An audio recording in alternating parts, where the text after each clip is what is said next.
జీ5 app download చేసుకుని పూర్తి ఎపిసోడ్లని ఉచితంగా చూడండి. కన్నయ్య,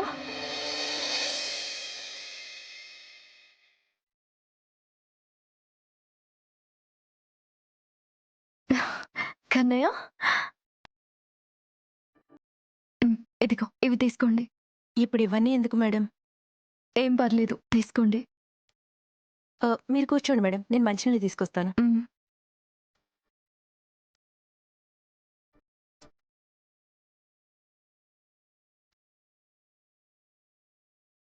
ఎలా ఉన్నావు కన్నయ్య? I'm fine Shyamamma. దెబ్బ తగిలిన దగ్గర నొప్పిగా ఏమైనా ఉందా? ఏం లేదు, తగ్గిపోయింది Shyamamma. Time to time tablets వేసుకుంటున్నావు కదా? టాబ్లెట్స్ వేసుకుంటున్నాను శ్యామమ్మ. గాయం పూర్తిగా తగ్గేంత వరకు స్నానం చేసేటప్పుడు గాయం తడవకుండా కొంచెం జాగ్రత్తగా ఉండు నాన్న. అలాగే శ్యామమ్మ. మేడం మంచినీళ్ళు.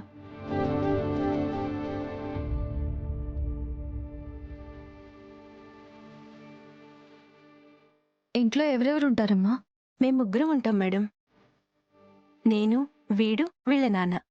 వీళ్ళ నాన్న డ్రైవింగ్ చేస్తాడని చెప్పారు కదా? అవును మేడం. మరి వచ్చే డబ్బులు ఇల్లు చక్కబెట్టడానికి సరిపోతాయా? ఆయన ఇంట్లోకి డబ్బులు ఇవ్వడు మేడం. ఇవ్వడా? ఏం చేస్తాడు? వచ్చిన డబ్బులు వచ్చినట్టుగా రోజు తాగడానికి ఖర్చు పెడతాడు. అలా అయితే ఎలా? మరి ఇళ్ళెలా గడుస్తుంది?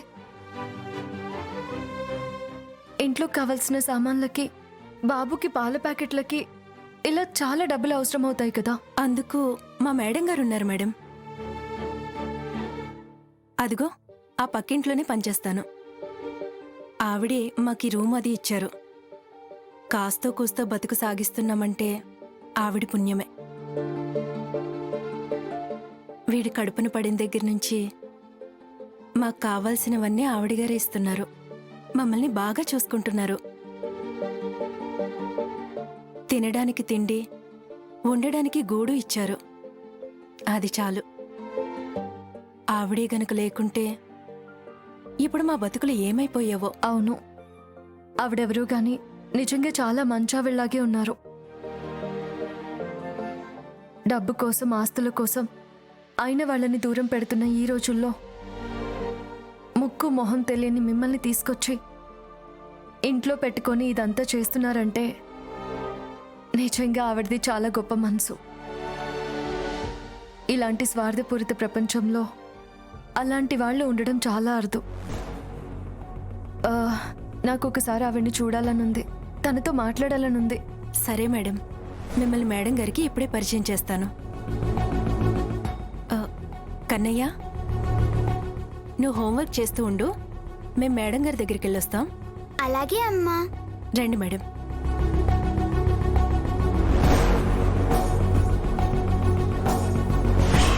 రండి మేడం.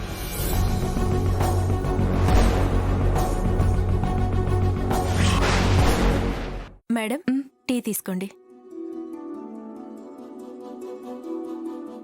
కన్నయ్య చాలా బాగా చదువుతున్నాడు. మీరు కన్నయ్యని బాగా చదివించాలి. వీడికి చాలా తెలివితేటలున్నాయి. ఇంతటి మేధాశక్తి చాలా తక్కువ మంది పిల్లలకు ఉంటుంది. పేదోళ్ళం కదా, మన దగ్గర డబ్బులు లేవు, ఇక చదివింది చాలు, ఇల్లు గడవడం కోసం ఏదో ఒక పని చేస్తే సరిపోతుందని వీడికి సర్ది చెప్పి, మీ పరిస్థితుల్ని ఎత్తి చూపి వీడి చదువు మాత్రం మానిపించకండి. ఎట్టి పరిస్థితుల్లోనూ కన్నయ్య చదువు ఆగిపోకూడదు, కన్నయ్య భవిష్యత్తు ఆగిపోకూడదు. కన్నయ్య గొప్పవాడైతే వీడికున్న మంచి మనసుతో మిమ్మల్ని బాగా చూసుకోవడమే కాదు, ఒక 100 మంది ఆకలి తీర్చగలవాడు, పేదవాళ్ళకి ఆసరాగా ఉంటాడు. కన్నయ్యకి అంత కెపాసిటీ ఉంది. మీకేదైనా అవసరం అయితే నన్ను అడగండి, అంతేగాని చదువు విషయంలో మాత్రం చిన్న పొరపాటు కూడా చేయకండి. అలాగే మేడం, తప్పకుండా మీరు చెప్పినట్టే చేస్తాను. నేను ఏ జన్మలో చేసుకున్న పుణ్యమో మీరు నా కొడుకు భవిష్యత్తు గురించి ఆలోచిస్తున్నారు. వాడి చదువుకి డబ్బులు కడుతున్నారు. వాడు పెద్ద ఉద్యోగం చేయాలని కోరుకుంటున్నారు. మీకు ఎలా కృతజ్ఞతలు చెప్పాలో నాకు తెలియట్లేదు మేడం. పూర్ణ, అది నువ్వు ఏ జన్మలో చేసుకున్న పుణ్యమో కాదో, ఈ జన్మలో చేసుకున్నదే. అవును పూర్ణ, కన్నయ్య నీ కడుపున పుట్టడమే నువ్వు చేసుకున్న పుణ్యం. ఆ, మేడం గారు స్నానం చేసి వచ్చారేమో, నేను వెళ్ళి చూసొస్తాను మేడం. ఉమ్. ఆ, అవును కన్నయ్య,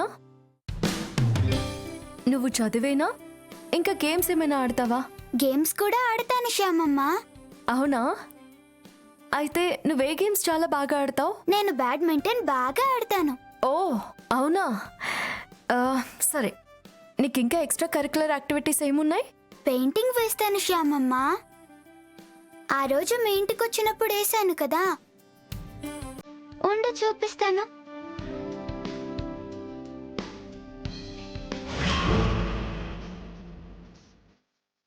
మేడం. ఏంటి విషయం?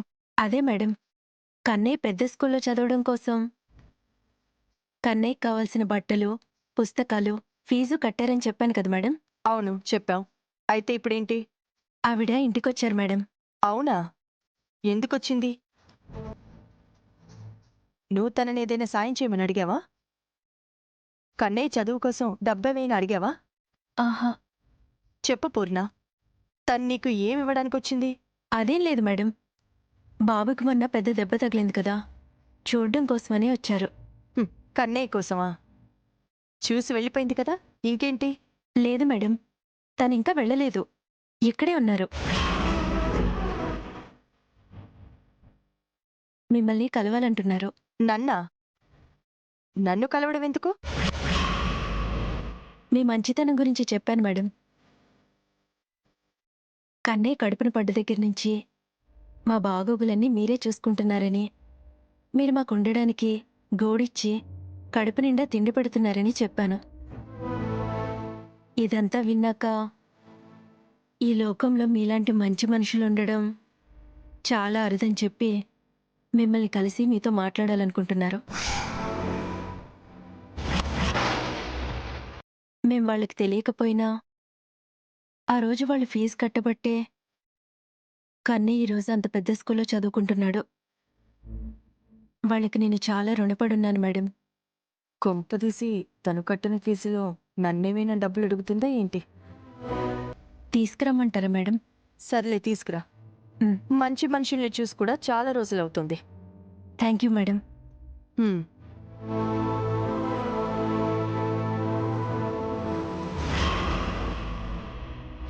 జీ5 యాప్ డౌన్లోడ్ చేసి అన్ని ఎపిసోడ్స్ పూర్తి ఉచితంగా చూడండి.